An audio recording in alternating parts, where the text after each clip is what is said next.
Fantastic day to one and all. Thanks for tuning in. 2 days left of the 2025. I hope you had a fantastic 2025. I'm looking forward to a fantastic 2026.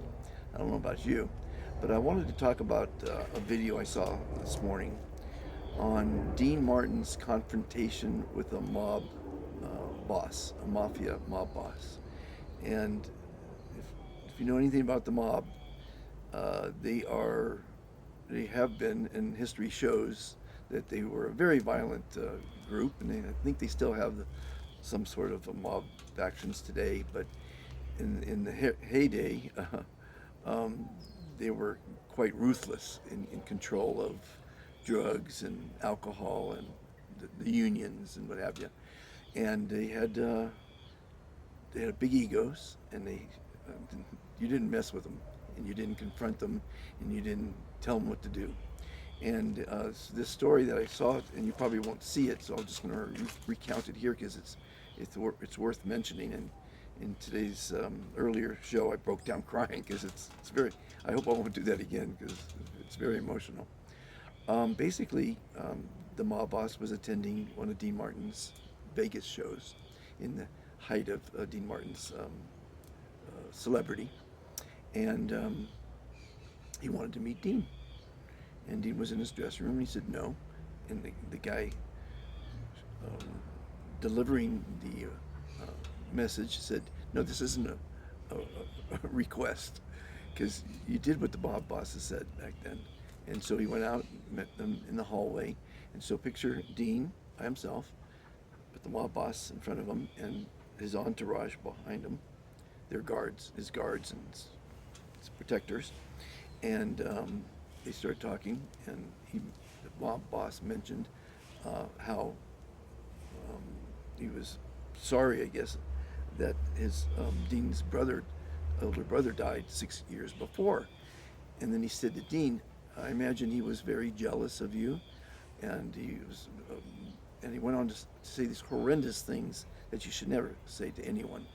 Um, and Dean stood right up to him, with all the courage in the world, and said, "You're going to apologize for that." And he said, "If you don't apologize for that, I'm going to go on stage and talk to these 300 people and point you out and say what the horrible things you just said," because he didn't show any respect whatsoever. And the guy said, "I'm not. No, nobody tells me what to do." And they went back and forth, and finally, the guy saw the logic of this.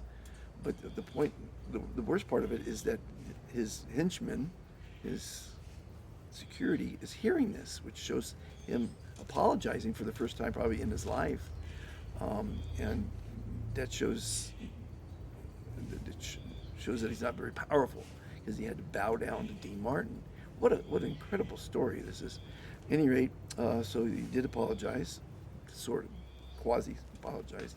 Dean went back to his dressing room to get ready for the show. Came out, did a wonderful, wonderful show, and years later, he, the mob boss, came to Dean and humbly apologized. Said, "What I did was horrible. I can't believe I did it, and maybe I was drinking too much." And he went on to explain, and it was a really heartfelt apology, and it was really, it's just an incredible historic story, and it brought me to tears. And recounting it this morning brought me to tears, because we only have family, and to disrespect family, disrespect anybody, to disrespect yourself or others or the planet, it's just horrible. So I just had to come on camera again and express my admiration for Dean Martin for being that brave, because they killed for crossing eyes back then. It was a very unique time in history. Um, and I just wanted to say, you know, it just was. I hope you get to watch it because it was an amazing story. Dean Martin, plus rest his soul. What a fantastic! I enjoyed all his movies, his singing, his performances, his roasts. The Dean Martin roasts were fantastic. The funniest damn things you ever saw. Where what a roast is where they tease a celebrity, um, and he was the best at it. At any rate, there's 2 years left to the year, and I want to invite you to follow my next podcast, which is called the Global Kindness Federation podcast, and I'm going to be inviting you and others that have solutions to the world's problems. There's a lot of problems out there, and we need to address them, and hopefully tackle them, and which we're doing here at the Foundation for World Harmony. And hopefully it'll be a really exciting show. My first guest is going to be John Paul DeGioia, who was a guest on my last podcast, The Complete Guide to Happiness. He's a wonderful humanitarian. He's doing amazing things. He has a charity called Peace, Love, and Happiness, and he's just a wonderful man. I was his captain on his yacht years ago, and he's now my friend and supporter of the revolution. And he's going to be my first guest. And I want to invite you to be my guest and watch the show, share the show, be part of the kindness revolution.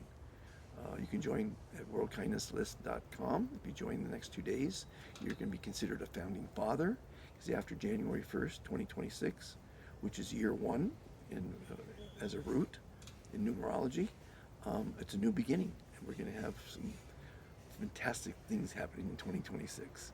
I'm being invited to be a diplomat at the United Nations and have the Foundation for World Harmony become an international NGO, which would be fantastic, because we have lots of plans to help humanity. And I hope you're part of it. If you are part of it already, thank you so much for being part of it. And if you're not, join the mission. Be part of history. Don't watch it get made. Be part of it, because you can make a difference. You are the most important person in the world. You are fantastic. Have a safe and sane New Year's. I'm not sure if I'm going to do another broadcast tomorrow or not, but I'm definitely doing the 10-day countdown to the Global Kindness Federation, which is going to be a global united nation, digital nation, without borders or religions or races or creeds. People.